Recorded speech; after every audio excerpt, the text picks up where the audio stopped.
O Anticristo, sinais de sua vinda. Estamos no advento, e justamente o advento, a vinda do nosso Senhor, também tem como evangelho o final dos tempos, porque nosso Senhor já veio na primeira vinda e nós aguardamos a sua segunda vinda gloriosa, como dizemos no credo, professamos a fé. Ele há de vir a julgar os vivos e os mortos. No Evangelho, nosso Senhor descreve claramente como será o fim dos tempos. Na profecia de Daniel, temos exatamente a mesma afirmação que entrará a abominação da desolação no lugar santo. Vai se suprimir o sacrifício oferecido a Deus. Quando os judeus derrubarem a segunda mais importante mesquita dos muçulmanos, que fica em Jerusalém, e edificarem um templo exatamente igual ao do rei Salomão, quem estiver vivo, prepare-se para morrer, porque quem vai entrar naquele templo e passar-se por Messias será o Anticristo. Todos os piores mortais que existirão não chegarão aos pés em iniquidade a este filho de Satanás. Na segunda carta aos Tessalonicenses, São Paulo descreve o perfil deste homem maldito. Ninguém de modo algum vos engane, porque isso não se dará sem que antes venha a grande apostasia e se manifeste o homem do pecado, o filho da perdição. 2 Tessalonicenses 2:3. Nosso Senhor fala da abominação da desolação no lugar santo, a profanação, ou seja, sujaram o lugar santo com coisas contrárias à santidade do lugar.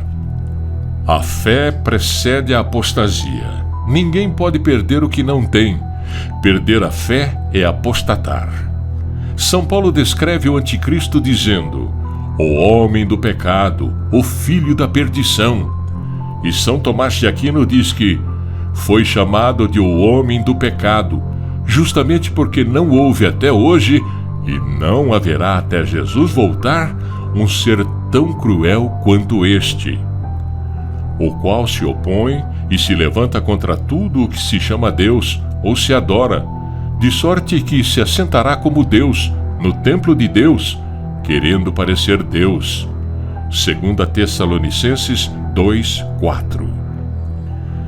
Então haverá um ser de natureza humana, corrompido com toda a violência do pecado, que terá por mestre o próprio Satanás, e o fará ser o grande pacificador de povos, prosperidade das nações, abraçando as religiões, porque muitos conflitos são religiosos, e ele vai ser o grande ecumênico, vai fazer todos se abraçar em nome da paz, sem Deus.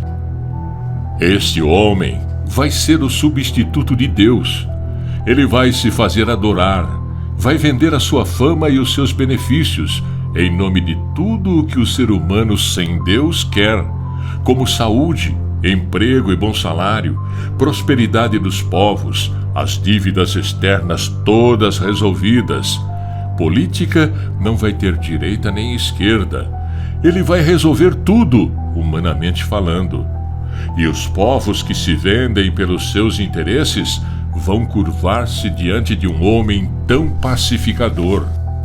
Se sentará no templo santo de Deus, apresentando-se como se fosse Deus. Qual é o lugar santo de Deus na face da terra? Só existe um, que é a Igreja Católica Apostólica Romana, Vaticano.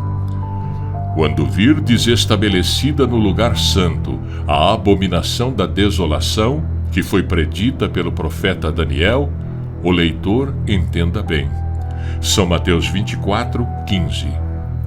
A desolação permanecerá até a consumação e o fim dos tempos. Muitos da igreja receberão o anticristo, já que todos vão se abraçar e se entender. Então não haverá mais perseguição, supostamente.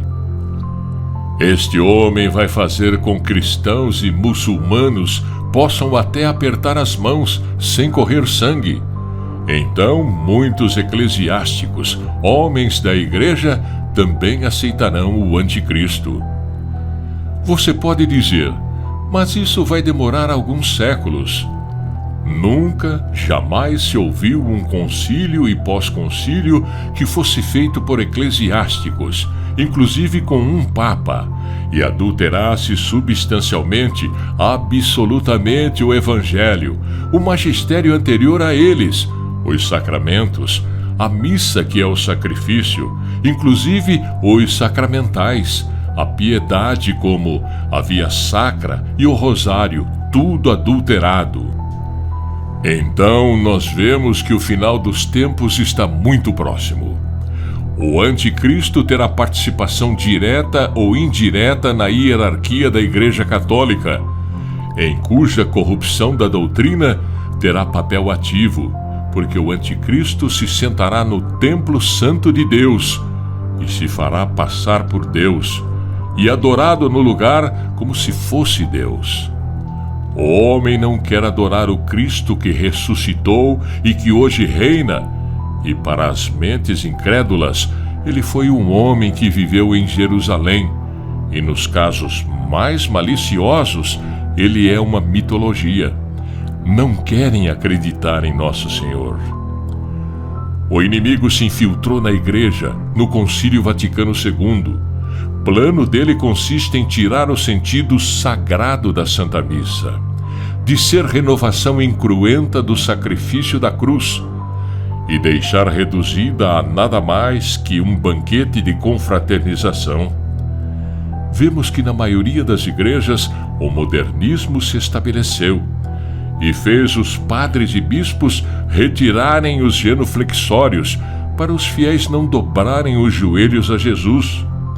Comunhão na mão e em pé, sacrários retirados do centro das igrejas e colocados na lateral. Assim foram expulsando Jesus para o anticristo assumir. Mas o homem se faz adorar. É o seu ventre e suas regras, como se tivesse ele criado o seu próprio ventre. É o amor em nome do amor, homem com homem, mulher com mulher, e tudo do jeito que o diabo quer.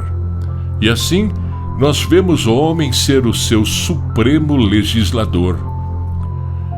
Então vemos que a interferência satânica para preparar a vinda do anticristo, para ele ser adorado como se fosse Deus, é o chamado humanismo, é trocar Deus e colocar um homem no altar, que não é Deus. Esta é a finalidade do Concílio Vaticano II, os direitos do homem acima de tudo. Vemos que este humanismo foi injetado, seja direto ou indiretamente, pelo anticristo. Nos últimos 10 anos, o ser humano modernizou a educação, o sistema de ensino, porque nós não temos um diretor espiritual que impeça o mal de reinar. Chegou a hora das trevas. Não há como colocar em dúvida que a apostasia no seio da Igreja Católica Apostólica Romana é sinal claro de que os tempos do anticristo estão próximos. Tal apostasia não pode ser outra, senão uma mudança de vetor na doutrina, o que não pode ser feito sem a colaboração efetiva da hierarquia da Igreja. Podemos ver que estamos muito distantes do catolicismo. Já vimos bispo e até o próprio Papa Francisco se ajoelhar diante da Pachamama. O que então não farão diante do anticristo? Entregarão as suas pobres e miseráveis almas. Papa Francisco foi eleito no dia 13 de março de 2013.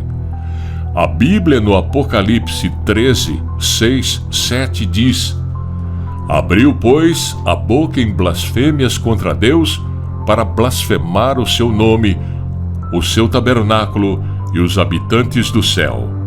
Foi-lhe dado também de fazer guerra aos santos e vencê-los. Agora estamos vendo o Papa Francisco unindo todas as religiões e seitas do mundo através deste falso ecumenismo, para formar uma igreja universal da nova ordem mundial, para o anticristo comandar. Então o tal ímpio se manifestará, mas o Senhor Jesus o destruirá com o sopro da sua boca e o aniquilará com o resplendor da sua vinda. 2 Tessalonicenses 2:8. Com o sopro da boca do Senhor Jesus, tudo será resolvido. Então, nos faz vislumbrar a onipotência do Deus que viemos adorar. O sopro de Jesus vai acabar com toda a investida e falácias do inimigo da nossa salvação. A manifestação do ímpio será acompanhada por obra de Satanás e de toda espécie de milagres, sinais e prodígios enganadores. Ele usará de todas as seduções do mal com aqueles que se perdem, por não terem cultivado o amor à verdade que os teria podido salvar. Por isso, Deus lhes enviará um poder que os enganará e os induzirá a acreditar no erro. Desse modo, serão julgados e condenados todos os que não deram crédito à verdade, mas consentiram no mal. 2 Tessalonicenses 2, 9, 12. Será dias de terror espantosos, mas para aqueles que não ouviram a nosso Senhor Jesus Cristo. Mas nós devemos sempre dar graças a Deus por vós, ó irmãos queridos do Senhor, porque Deus vos escolheu como primícias para a salvação, pela santificação do Espírito, pela verdadeira fé, a qual vos chamou por meio do nosso Evangelho, para vos fazer alcançar a glória de nosso Senhor Jesus Cristo. Permanecei, pois, constantes, irmãos, e conservai as tradições que aprendestes. 2 Tessalonicenses 2, 13, 15. Guardar as tradições, não aderir nada de novo, vindo de quem for, vestido de branco, de preto, de azul, com carimbos e com sinais novos, rejeitemos. O Evangelho de nosso Senhor não é envelhecido pelo tempo. Eis que faço novas todas as coisas. Apocalipse 21, 5. Nossa Senhora disse em Fátima que o diabo sabe que lhe resta pouco tempo e por isso ele vai investir todo o seu furor. Então, com o Evangelho de Nosso Senhor e as santas mensagens do livro A Palavra Viva de Deus, blindemos nossas almas, porque dias piores estão por vir, e só aqueles que permanecerem com Cristo poderão passar para a vida eterna, pela graça e bondade de Deus. Rezemos o Santo Rosário todos os dias.